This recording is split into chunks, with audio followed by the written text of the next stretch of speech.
इसलिए कि तुम लोग यह जान लो कि मानव पुत्र को पृथ्वी पर पाप क्षमा करने का अधिकार है। वह अर्धांग रोगी से बोले, मैं तुमसे कहता हूं, उठो और अपना खाट उठाकर घर जाओ।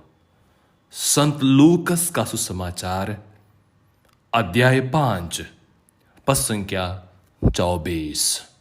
आज का शुभ संदेश देखो, हमारा ईश्वर हमें बचाने आ रहा है। हमारा ईश्वर हमें बचाने आ रहा है। प्रभु में मेरे प्यारे भाइयों और बहनों, आगमन का काल किस प्रकार हमें मुख्यतः पहुंचाती है? क्यों कलीसिया हर साल इस काल को रखती है? क्या सचमुच हम इस आगमन काल में हम आध्यात्मिक तौर पे तैयारी करते हैं? सुसमाचार उदाहरण के तौर पे किस प्रकार प्रभु उस अर्धांगी रोगी को क्षमा करते हुए नया जीवन देते हैं और उस लंगड़े को नया जीवन देते हैं।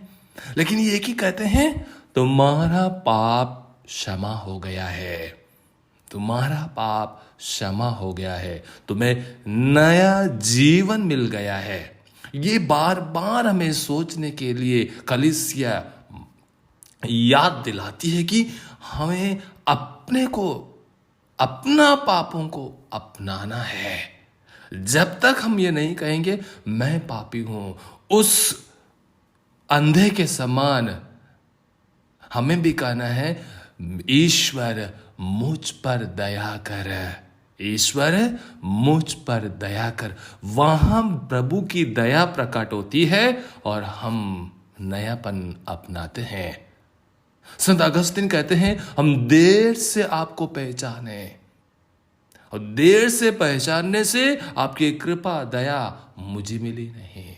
जी हां, क्या आज हम उस प्रभु का दया को पहचानने के लिए तैयार हैं?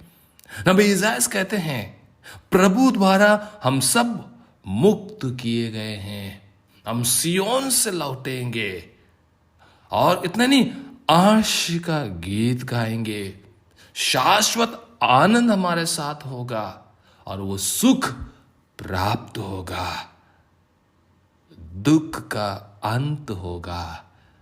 ये तब होगा प्रिय भाई बहनों, जब हम साक्षात प्रभु को अपने दिलों में अनुभव करेंगे। सुसमाचार एक लकवे के रोग के स्वस्थ करते हैं, रोग मुक्त होता है। प्रभु क्या कहते हैं? उठो और अपना काट उठाकर चले जाओ। क्या है? सचमुच शारीरिक पीड़ा में वो व्यक्ति था?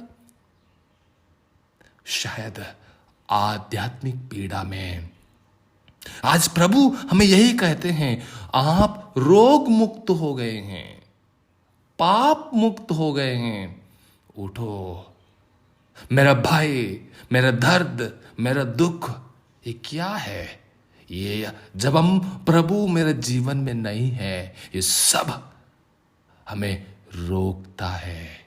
क्यों ना आज हम जब आगमन काल में हम आगे बढ़ रहे हैं, प्रभु के जन्मोत्सव की तैयारी में है, हमें अपने आप को पूछ कर देखे, परख कर देखे कि सचमुच मैं आंतरिक रूप में प्रभु के लिए गौशाला तैयार कर रहा हूं।